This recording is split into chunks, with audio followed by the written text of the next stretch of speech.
The future of the franchise could be shaped by the choices made in just a few months. With two crucial opportunities to change the team's direction, everything is at stake. The right choices could finally fix what has been broken for a long time, while the wrong ones...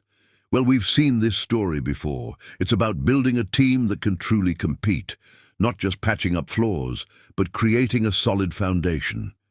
Let's analyze what could be a turning point for this organization. But first, click the like button so you don't miss any updates. And now we come to the crux of the conversation. What will Cleveland do with the 24th pick? If you're Andrew Berry and the Browns front office, you're facing a disastrous scenario when it comes to wide receiver production. Cleveland's wide receiver group finished last in 2025, with only 1,167 receiving yards. That's not just bad, it's historically bad. Over 100 yards less than the second worst team, the Jets. We have teams like the Seahawks with Jackson Smith-Njigba and the Rams with Puka Nacua who surpassed that mark on their own. This group of wide receivers cannot continue like this. That's why Mel Kiper put Zachariah Branch from Georgia as Cleveland's second first-round pick. But let's be realistic. Branch isn't the typical wide receiver you'd expect a team like Cleveland to choose. He's not a 6'4" player with the jumping ability and red zone coverage skills of Denzel Boston. But what he brings is electricity. This guy changes the game with the ball in his hands. He's 6'3" and 22 lbs, and they say nobody can catch him in open field. In 2025, he had 81 receptions for 811 yards and 6 touchdowns. And the comparisons? He's being compared to Zay Flowers, which should excite the fans. His style fits what the Browns' offense has needed to do lately out of necessity. Lots of pass-run option, RPO plays, bootlegs, short passes to the line of scrimmage, and passes designed to gain yards after the catch. Why? Because the offensive line hasn't been giving the quarterback enough time to develop the plays. So if you can't throw long passes, you better go fast, and that's where a guy like Branch excels. That short pass, the short pass to the line of scrimmage, the quick run out. If he gets past a tackle, he's done. With the speed he demonstrates, this type of threat forces defenses to stay alert and opens up space for the rest of the field. Still, fans are divided. Many argue that Zachariah Branch isn't the type of receiver this offense desperately needs.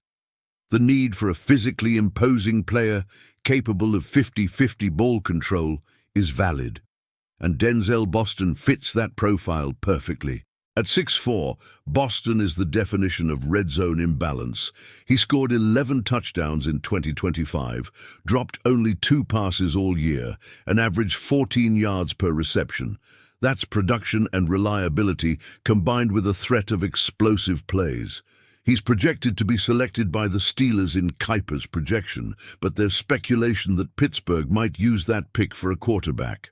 If Boston is still available when the Browns are in the 24th position, the front office would be making a big mistake by letting him pass. But there's another issue. Let's say Boston has already been drafted and you're looking at Branch being available. Is that your best play, or should Cleveland reinvest in the offensive line and double down? Caleb Lomu from Utah and Vega from Penn State are names to watch. You reinforce the line, build from the trenches, and then look for a wide receiver early in the second round. Someone like Branch might even fall a little further in the draft.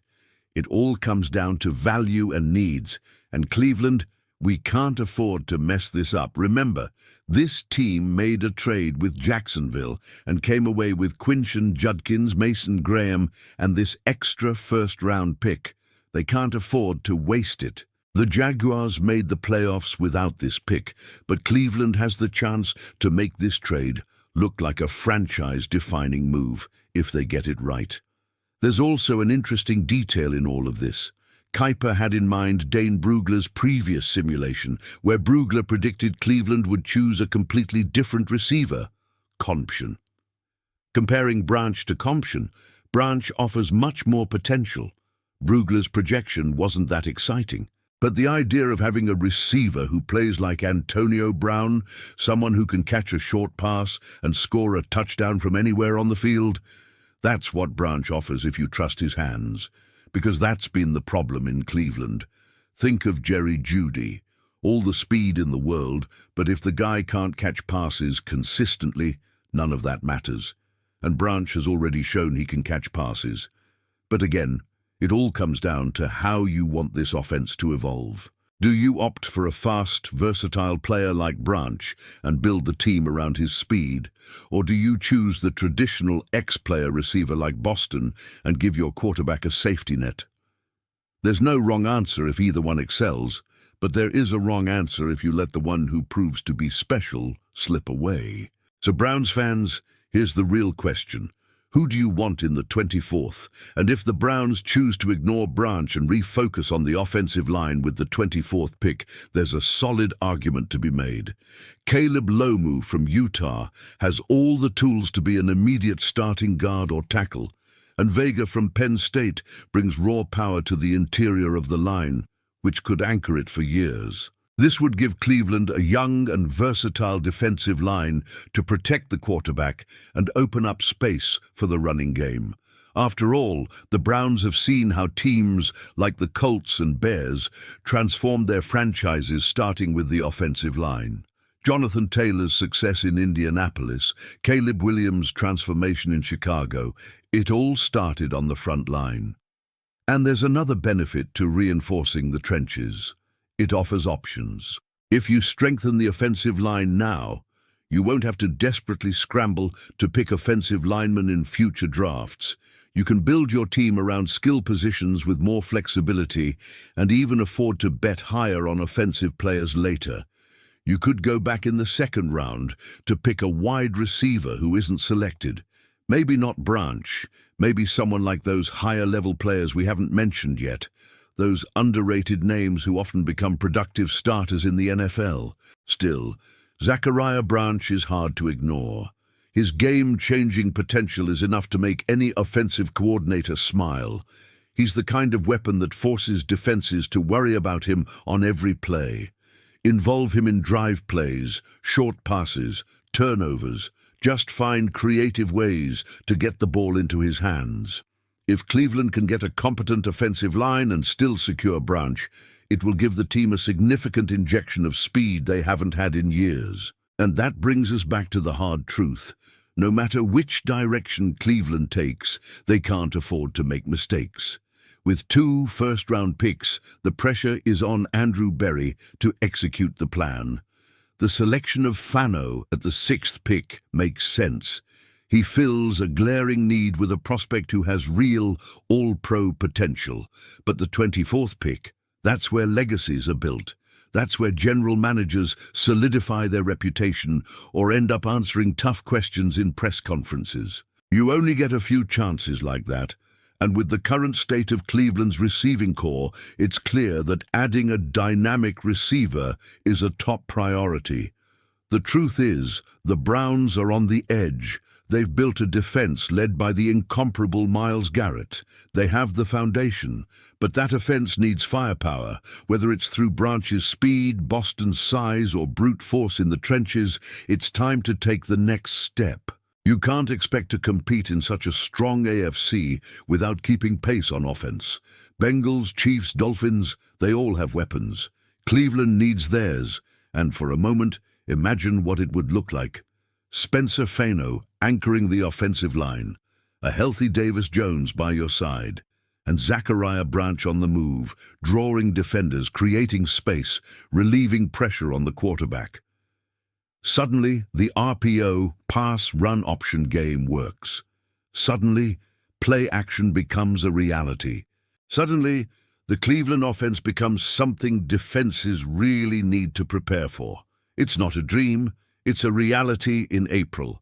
But again, it all comes down to this. You have the 6th pick. You have the 24th pick. What do? Do you sign Fano and Branch and solve your 2 biggest needs in one night? Do you take a chance on a high-potential receiver like Denzel Boston, if he's still available?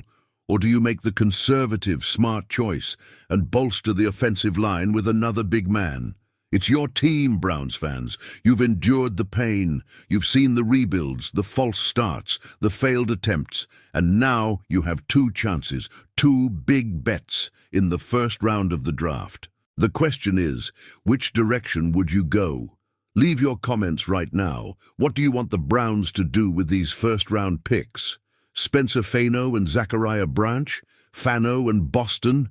Two offensive linemen? You've heard the analysis. You know the needs, you've seen the stats. So, leave your opinion in the comments, and if you want to continue receiving updates about the Browns like this, don't forget to like the video, subscribe to the channel, and activate the notification bell. The draft season is heating up. Free agency is coming, and all the exclusive analyses are on their way. The latest news, rumors, and information about the Browns draft, you'll only find it here. So, click on the next video on your screen right now, and we'll see you there.